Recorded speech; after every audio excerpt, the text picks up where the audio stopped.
Sure, Naruto is full of a bunch of mysterious, emotional, and even dark moments at times, but I think one of the darkest in the history of the show has to be the very day Naruto was born. Naruto's father, the 4th Hokage, died along with Naruto's mother after sealing the Nine-Tailed Beast in their son. They did it to protect the Leaf Village and also to save Naruto. It was a very dark day for the entire ninja world, and a lot of forces were responsible for his and Kushina's death, and among them, there was his former student Obito Uchiha, who took advantage of the fact that the seal would weaken during childbirth to unleash Kurama, which is why the Hidden Leaf Village was getting destroyed in real time during Naruto's birth.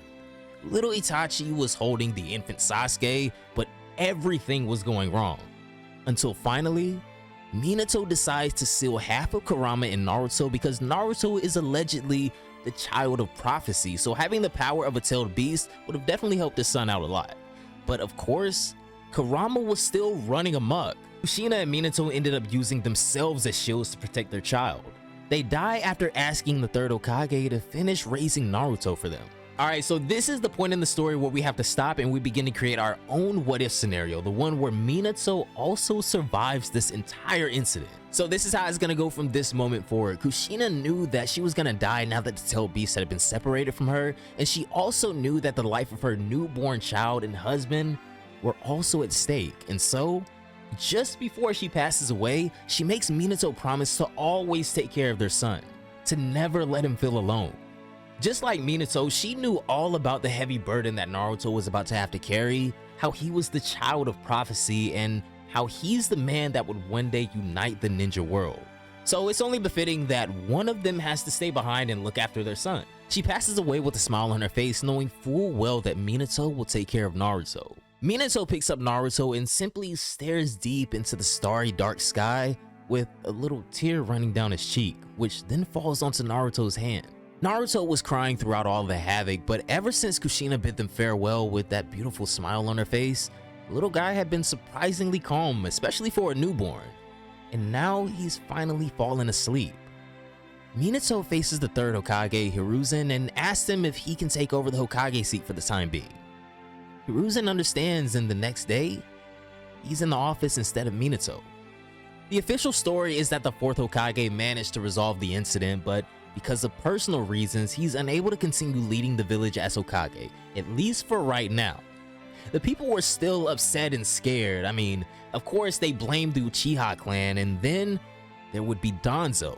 But thanks to everyone's help, the village is rebuilt and most people go back to what they were doing before the incident. Minato, however, seems distraught. He's with Naruto 24/7, but as for himself, he's unsure. A part of Kurama is still within him, and he knows that he can't let himself be idle for too long or the tailed beast can be negatively influenced, but it also has already been disturbed because of what just happened. It wasn't just this. Minato is aware that the one he fought on that night was an Uchiha, which is why he isn't quite sure if the Uchiha are 100% innocent in this incident, and so he wonders, what could be the right course of action from here on out? Though for better or worse, he knows that if something isn't done to address this now, this resentment towards the Uchiha is gonna evolve into something tragic sooner or later. 1 month would pass by and Minato has yet to get involved with anything. He makes sure to never let Naruto be alone because if there is indeed a mole in the Uchiha clan, Naruto is in danger. They are after the tailed beast after all that's sealed inside of him. Time continues on and before you know it, it has already been a year since that one night. There were times when Minato left Naruto in the hands of Kakashi or the 3rd Hokage, or even Jiraiya Sensei in case he was around.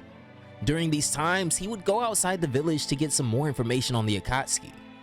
And then one day, when he had just returned from one of these visits, Minato comes across a 7-year-old, an Uchiha boy. He couldn't really point to any specific reason, but Minato naturally gravitated towards this young boy. He could instinctively sense a glimmer of hope in him. Minato would later realize that this boy is actually Itachi Uchiha, and at age 7 he had already graduated from the academy and was an extraordinary talent all over the village in every sense of the word. Though what actually catches Minato off guard is the fact that Itachi is the son of the Uchiha clan leader. Once again, Minato couldn't really explain it, but he knew that if he just goes ahead and talks to the Uchiha clan leader, not as the 4th Hokage, but as a father, he'll be able to get some clarity of mind. The following day, Minato notices Itachi and asks about his father and goes to meet him. He was carrying Naruto all this time as well. Conveniently, Fugaku was still at home.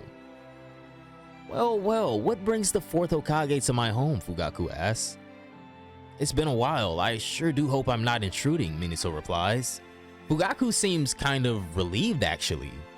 He and Minato had worked together in the past, considering how he's not just the head of the Uchiha clan, but also the captain of the Konoha military force, while Minato was the 4th Hokage. His wife, Mikoto Uchiha, brings them some tea, and a few moments later, Itachi enters the room carrying Sasuke. It's been said that even at age 7, Itachi already thought like a Hokage. This may have seemed like a completely ordinary act to a bystander, but Minato and Fugaku catch on right away, and this leaves them speechless. Well, Itachi knew what the 4th Hokage was here for. It was about the current motivations and plans of the Uchiha clan, but since he came here with his baby son, he wanted them to relax and ease up, so that they can have a proper dialogue and work together for a better future. Itachi would then bring Sasuke to the room as a display of similar energy. He knew how important it was for his father and the 4th Hokage to have this discussion. Coincidentally, Naruto wakes up and his eyes make contact with Sasuke's. As boys of the same age, they could interact with each other without saying a word. Seeing this, Itachi would smile, and Minato lets Naruto crawl on the floor together with Sasuke. Who knew that something so subtle would allow Minato and Fugaku to have a proper conversation? They go on to talk about the events of that night, how Minato lost his wife Kushina, and why he has allocated the position of the 3rd Hokage back to Lord Hiruzen, but halfway through the conversation, Minato mentions that man. He mentions the masked man that he battled that night. The man we know as Toby, but he just knows him as the masked man with the Sharingan. Fugaku assures him that if there was indeed an Uchiha this strong, he would have known about it. The dialogue continues until daybreak, and by that point, many things start making sense to Minato. He now knows that the Uchiha clan themselves weren't involved in the events of that night. No, it was someone else. In the days following this meeting, Minato, Fugaku, and Lord Hiruzen work together to clear each other's doubts. Minato pats Fugaku's shoulder and states, "I believe your son Itachi will be the one to finally unite the Uchiha and the Leaf Village as a future Hokage." Fugaku slightly gives off a stern smile but chooses to say nothing. Danzo, on the other hand, didn't like how things were looking so smooth, but he understands that if he makes a move now, things will definitely backfire, which is why he chooses to stay silent. Years go by and Naruto then enrolls at the Ninja Academy together with Sasuke. They aren't really the best of friends, but at least they're both happy. Naruto was fortunately able to live a healthy life up until now despite not having a mother, and he also thought Sasuke was his friend, although Sasuke felt otherwise. Since it isn't unusual for the 4th Hokage, who had just recently resumed his position, to drop Naruto at their house, he's become good friends with Itachi as well. Of course, even Sasuke starts to get a little jealous sometimes because he has to share his brother's attention with Naruto. Things have gotten a lot more stable than before though, thanks to the joint efforts of Minato, Fugaku, and the 3rd Hokage. There's no political discourse in sight, and Danzo isn't even in the village. But Minato still can't shake off the feeling that something bad is still gonna happen really soon. As for Itachi, he's come a long way in the past 4 to 5 years. At age 8, he had already mastered his Sharingan. At age 10, he cleared the Chunin exam and became a Chunin. And right now at age 12, he's the unofficial captain of the Anbu Black Ops Corps and particularly shrewd with all of the underground operations that are going on in the village. If there was even a slight disturbance, he immediately reports to his father and the 4th Hokage. Meanwhile, at the academy, Naruto has been having a hard time keeping up with everyone, especially Sasuke. For some reason, they can all easily do cool things, but he always messes up. Later that day, he goes to Minato's office and asks if there's something wrong with him. "Alright son, I'll be your sparring partner today," Minato declares. This gives Naruto butterflies. They stop at Ichiraku's and fill themselves up, then the training begins and Naruto is completely hopeless. I just looked at your report card, Naruto. Your teacher says you stand out both for poor behavior and poor grades. Tell me, is that true? Minato asks. Naruto knew there was no use in lying to his father, and so he replies, yes, I don't deny that, but everyone is so cool. If I don't act out in some way, they'll just leave me behind. Now, not the best of words, but Minato could see what his son was struggling with. He decides to teach him the Shadow Clone Jutsu because they can't leave behind all the Narutos, can they? The first night, it didn't work, of course. I mean, Naruto's own chakra would often struggle to flow fully because of Kurama's casual releases, but this was just a minor inconvenience, something that Naruto could easily overcome after a few days worth of training. Sure enough, on the 7th day since Minato started teaching him the Shadow Clone Jutsu, Naruto finally succeeded. And he succeeded in not just creating one clone, but hundreds of them, a feat that's ordinarily considered impossible. Wow, Naruto. Good job, son. Not even I can do that, Minato states. Naruto just laughs and starts rubbing his nose like a kid. He was gonna surprise every one of his classmates tomorrow. Finally, Sakura will pay attention to him and not Sasuke all the time. Minato gives him a big thumbs up, tells him to go get some sleep, and then goes to grab a coffee with Kakashi. Things are looking well, at least for the most part, but are they really? The Akatsuki are still in the process of recruiting strong allies. Itachi has become aware of them.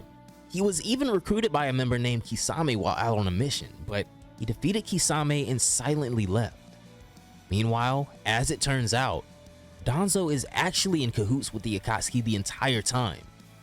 Quietly, without anyone really noticing, he had been plotting something sinister. In the original Naruto timeline, the Uchiha massacre happens about a year after the current time, but will Minato's existence truly be enough to prevent something so monumental and so significant in the Naruto storyline? Only time will tell, but for now, at least Naruto is happy. And if you guys want to see a part 2 of what if Minato never died, let's try to get this video to 2,000 likes and I will have that right up. But anyways, have a great day, and I'll see you all in the next one. Bye, guys.